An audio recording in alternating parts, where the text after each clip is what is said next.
বন্ধু বলে পুনৰবাৰ স্বাগতম জনাইছো আমাৰ লেটি পেটি লাইফ ষ্টুডিঅ'লৈ। আজি আমাৰ প্ৰথম কুৱেশ্যনটো হ'ল যে বিয়া পাতিবলৈ কি কি গুণৰ অধিকাৰী হ'ব লাগে? দাড়ি, বাড়ি আৰু চাকৰি। হয় নেকি? শুনি আপ্লুত হৈ গলো হে। এতিয়া ছেকেণ্ড কুৱেশ্যনটো হ'ল যে কি কাৰণে বিয়া পাতিব লাগে? ভৱিষ্যতে বিয়া নাপাতো বুলি শপত খাবলৈ। হয় নেকি? ৩ নম্বৰ কুৱেশ্যনটো আমাৰ অডিয়েঞ্চ ফালৰ পৰা আহিছে। কুৱেশ্যনটো হ'ল যে মইনা তুমি জুই বুলি কোৱা গানটোত মইনা কিয় জুই বুলি কৈছে? জুই বুলি কৈছে নেকি? একজেক্টলি মই ক'ব নোৱাৰো, জুই বুলিয়ে কৈছে চাগে। জুই মানেতো ফায়াৰ হয় ন?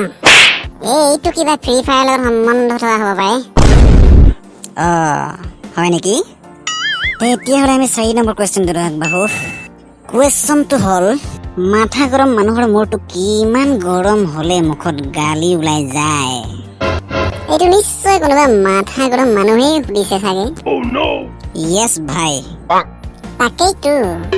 তাৰ নাম হয় য়েছ ভাই। এতিয়া 5 নম্বৰ কুৱেশ্যনটো সুধিবলৈ লৈছো। আমাৰ বিজয়দীপে সুধিছে যে ভগা চাইকেল আৰু মেট্ৰিক ফেলৰ লগত কিবা সম্বন্ধ আছে নেকি?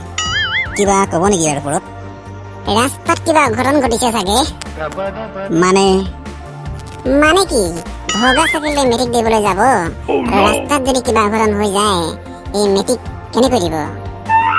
ফেইলটো কৰিব না, থৰি না পাছ কৰিব। কথাটো নোহোৱা নহয়। ফ্ৰেণ্ডছ, সময় আহি পৰিছে সামৰণি মৰাৰ। কালিলৈ আকৌ লগ পাম। Good bye.